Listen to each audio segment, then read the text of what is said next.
Hello, I'm John Seigenthaler once again. Welcome to A Word on Words. Our guest is Sarahbeth Purcell. Welcome, Sarahbeth Purcell, to A Word on Words. Your first trip here. Yes, it is. To talk about Love is the Drug. That's your new book.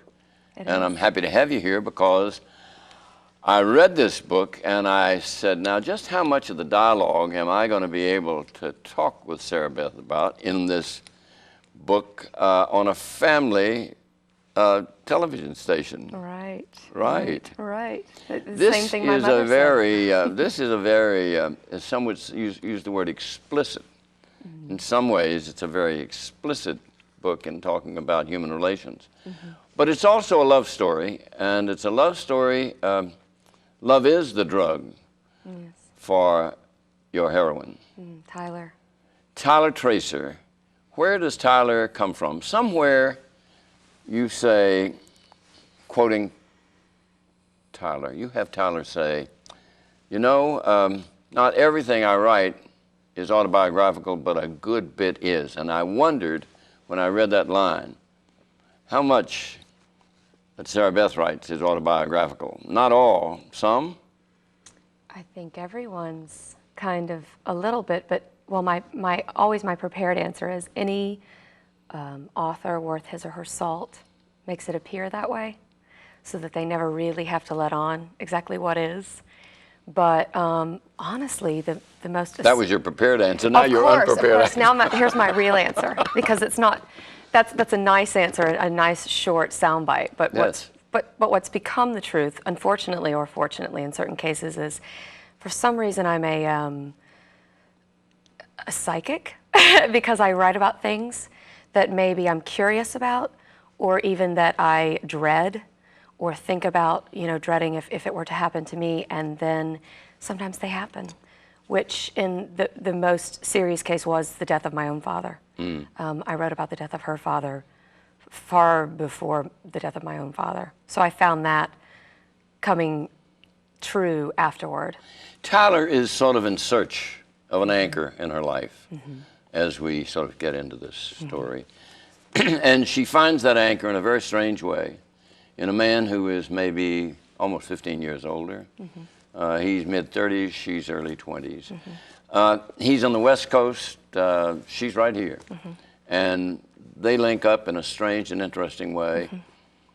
I say strange and interesting, maybe that's generational. You talk about how they linked up in the first instance. Well, basically, and I grew up in the music business, so I knew about it because of that. The music world is all about this bizarre, dysfunctional family, and everyone knows everyone. And it's interspersed with all sorts of different people. And it's funny how celebrities or quasi-celebrities work, because they sort of feel that they know each other just because they're both known. And David is quasi. He is a quasi-celebrity. He had played with all the great bands. Yeah, at the time. And I think he's still living in that world. And she's not really taken with that because she had grown up in the music business. And I put myself in that position in that sense in the book of how would I react? Which is, I've been around musicians my whole life, and it just wasn't, it's never been impressive to me. Kind people are impressive to me. And I think that's the way Tyler is, but she's also impressed by his talent, and that's something to be very careful of. So she knows who he is. She knows who he is, but she doesn't care. She doesn't really know what he is. She doesn't know what he is. And then they link up, long distance. Yeah, just friend of a friend kind of thing. Yeah. Which happens a lot, just especially when, musicians or artists of a lot of sorts are sort of introverts in certain ways and extroverts in other ways. And I think that a lot of artists I know aren't very good at personal relationships. So it's love is a drug, sight unseen. Yeah. She's here, he's there. They email, they talk. Yeah, so it's almost like a strange, not quite internet affair, because they know people who know each other. So they've been assured that they're not, two psychopaths trying to meet up. But yeah, it is an odd, and to me, still, I'm old-fashioned. To me, that's an odd relationship still. Yes. To me, it's just, it's an odd way to get to know someone, because you don't really know them. You know the version they want you to know. You put them together for the first time at the Burbank airport, and she's sort of looking for him. And you say it's love at first sight. But if it is, on his end of it, it's a strange love. Talk about him. I don't think David loves himself. And I think that's the precursor, and we're all told in self-help books still that that's the precursor to loving anyone else. But I think even worse, I think that he has such a distorted view of women in general. And if he loves them, that is a weakness to him. And so he must destroy them before they destroy him. And so I think he does love her in a sense that he can. And then when he realizes that, he must get rid of her. You know? Calls her sweetie. Sweetie from the first moment. And Strange to the last familiarity, moment. right? Yeah. Yeah. And to the last moment. Which is really false. Yeah. She's taken because, and looking for a sort of an anchor. She knows he has a house. Not a well-kept house, it turns out. But she's willing to move in and take up with him. At the outset, you have her shopping for lights and ultralights. She's a smoker, he's a smoker. And she says she loves him so much that she's willing to buy these cigarettes so he can smoke himself to death. Right? Yes, codependency takes many forms. Yeah, that's right, many forms. And what it doesn't say in there that's sort of implied, I guess, is that she's smoking because he is. Right. That's why. Now, she's a person given to lists. Are you a person given to lists? Yes. Are you? Yes, that is an autobiographical part, but not these sort of lists. My lists are, what to do in a day and things I want to do.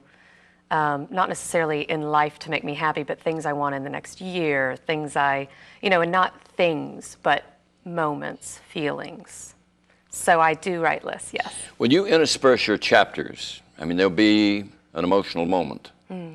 And then there will be a list of 10 things. And most often, those 10 things are related to the emotional moment. Talk about, just as a writer, how you devised that scheme of injecting lists, which you love to make, into the life of Tyler.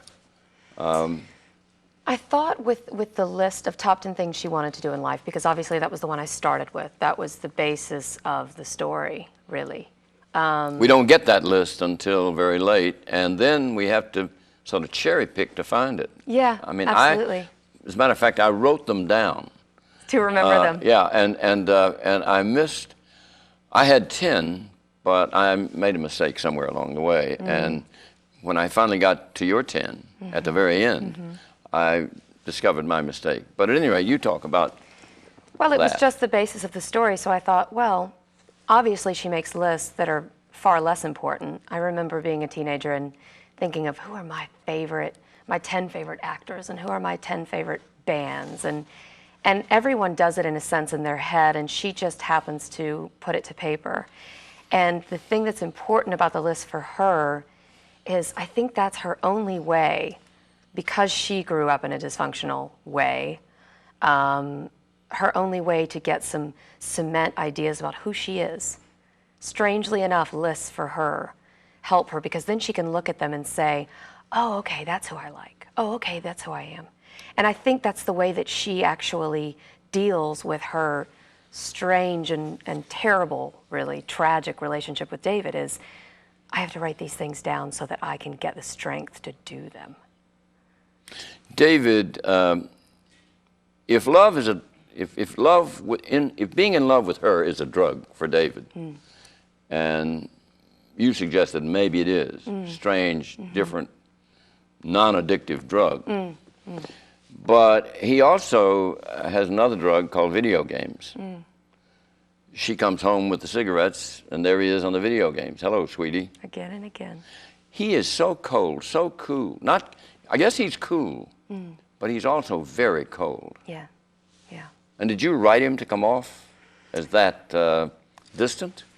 I think I wrote him to come off as so sick, mentally just sick, but in a functioning way of he's accomplished things in his life. He's somehow, it's like a high-functioning addict of some sort. And he is an addict of different things, but at this point in his life, it happens to be video games. It can be anything. And if you've ever been high functioning and had, an issue with something, he figures his past successes are enough that he should be able to take this little vacation. And he feels as if he's entitled to treat people with such an utter disregard because he's talented and he's been told that, music is his salvation, And she just wants a little bit, Just a little bit. Just a little bit. She'll take a little bit to keep going because she's used to getting that. That's the way she grew up, is getting a little bit, just a little bit more. And the little bit that she gets almost is always sexual. Yeah. That's about as much as he's able to give. Yeah, and even that's forced. And that's forced, and it's not emotional. Which is odd, that's forced for him, because you would think with females, especially writing a male character, that it would be all he was interested in. But that's just not always the case with human beings, especially mentally ill human beings or addictive human beings. It's always the addiction that's far more important. That's the mistress in the relationship, whatever it is. She comes home and tells him her father is sick, dying. His reaction, one word: sucks. Yeah. That's cold. That's cold. That's sick. That's sick. I think he figures because he's had such a bad life himself that he's unusual in that. He's so narcissistic, he doesn't see that everyone's had a bad time of it in a certain way. And it's not your fault, but it is your responsibility to overcome those things. And he's so obsessed with himself that he thinks, I've been through that. Yeah, that sucks, doesn't it? She has a friend, Karen.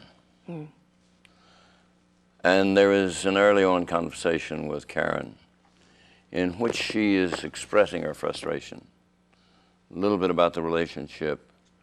In that conversation, she sort of tries to make Karen think it's all right, but then she tells the truth, and Karen says, "You're sick." And Karen says you're sick after Tyler says something like this. Tyler says, "All I really want is for somebody to ask me how I am and really care about the answer." Right?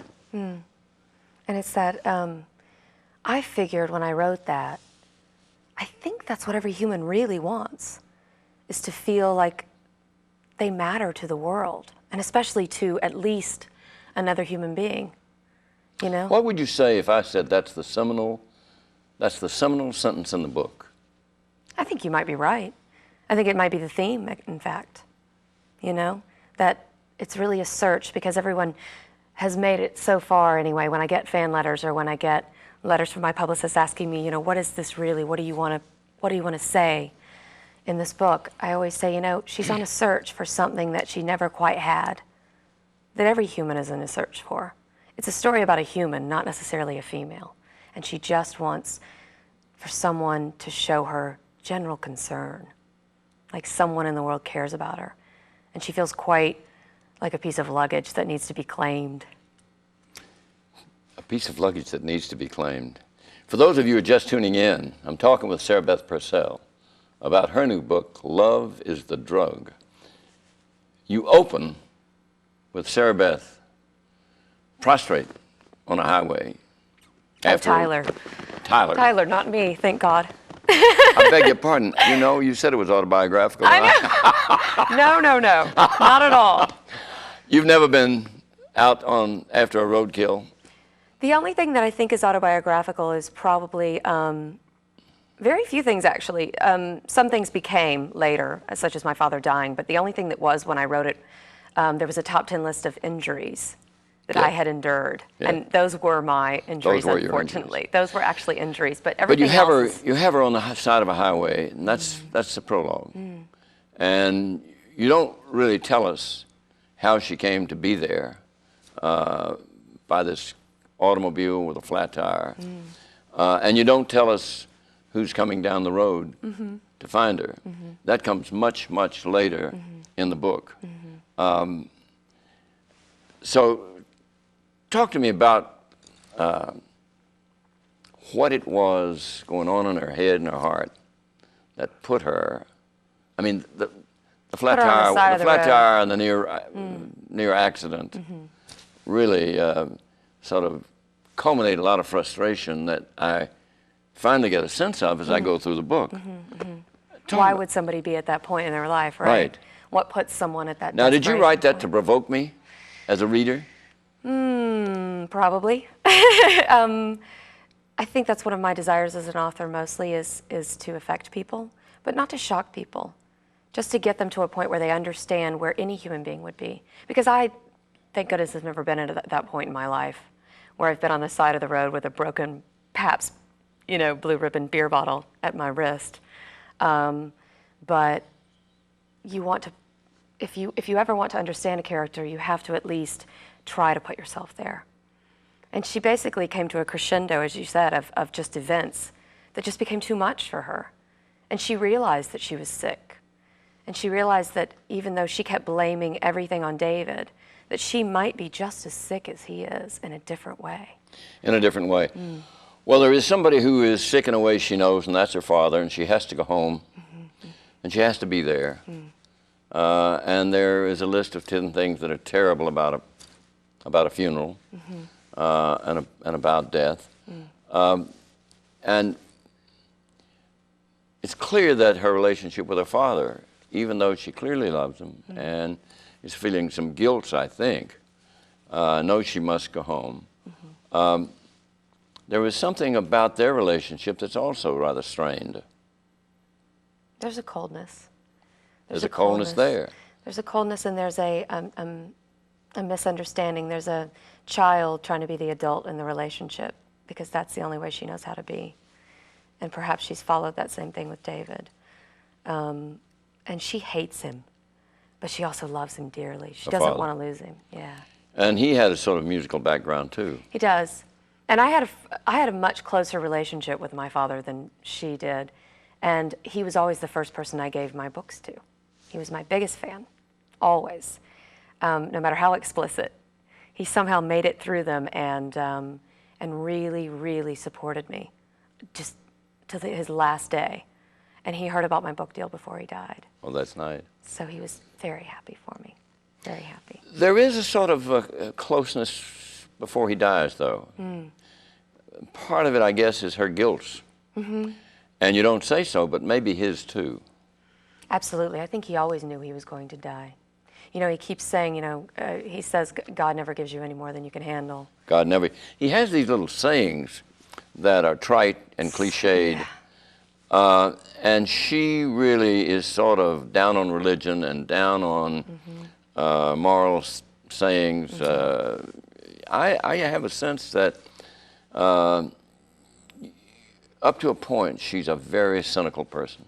Right. Absolutely. And I think that so many people are, especially my age. I think growing up in an environment where television is cynical and everything's about reality and it's in your face and don't be a joke and don't be a cliche, because we get these sitcoms. You either get reality television where everyone's sort of bizarre and different, or you get sitcoms where everyone's a cliche. And there's no happy medium there. So I think we've been raised to completely distrust anything that's given to us spoon-fed. So she is, but hopefully I'm a far more spiritual person, who believes in invisible things. And I think she comes to believe in invisible things, obviously, from events that happen. It's almost as if there is a crust around her heart, and the only one that seems able to pierce that crust is David. And not even him, really. And he never really gets inside her heart. He gets inside her head and screws her up. Which can be even worse. Yeah, right, yeah. Your head can make your heart do a lot of stupid things. Yeah. I think that that's the reason she chases David so mercilessly, is because she knows that he'll never get to her heart, and that's a safe way to go about trying to get someone in a relationship. Now, before her father dies, he writes a little note to her. He finds one of the list of 10 things. And the note is quite simple. And And she gets it after, she finds it after his death. And tell our viewers what that note said. He finds a list that she made when she was a teenager, probably desperate and looking for answers. And it says, top 10 things I want to do in life. And he gives her the list. Her mother hands out letters that he's written to all the children. So obviously he knew he was going to pass. And at the bottom of the list it just says, well, what's stopping you? Well, what's stopping you? And that was about as close to a love letter as he could write to her. And it was more meaningful than had he written 10 pages. Absolutely, because it was what was important to her. She had someone saying, this was important to you, so it's important to me, do it. It was a general concern that she had been looking for, but now he's dead. Talk about those 10 things that were important in her life. I mean, one of them was get out of Nashville. Oh, it's so silly, isn't it? I grew up in Nashville, and it's such a childish desire, and I have plenty of friends who would like to think of themselves as gypsies, who always say, you know, oh, I got to move somewhere else, I got to move somewhere else, and invariably everywhere they go, they always come back here. It's a great place to live, you know. It's this happy medium of art and commerce, and there's so much that's hidden because of one or another commerce that does better, which for my father, who worked in it, happened to be music, and country music specifically. And I detested it and still do. So I tried to get away from Nashville, I think, as a teenager in my head, because I thought I just so wasn't into the idea of Nashville. And now I realize there are many other ideas. I had gotten into the book and beyond that note before I realized that you were not going to give me the full list of 10. Now you do at the end, Yeah, but why I make didn't. it that It easy? suddenly dawned on me, if I'm going to find out, I'm going to have to go back and reread. And so I jotted them down as I found them. So this is in no important order, but this is how. Get a Valentine. As I said, get out of Nashville, decide to live, stop smoking, stop drinking, do what's best for you and not best for the moment.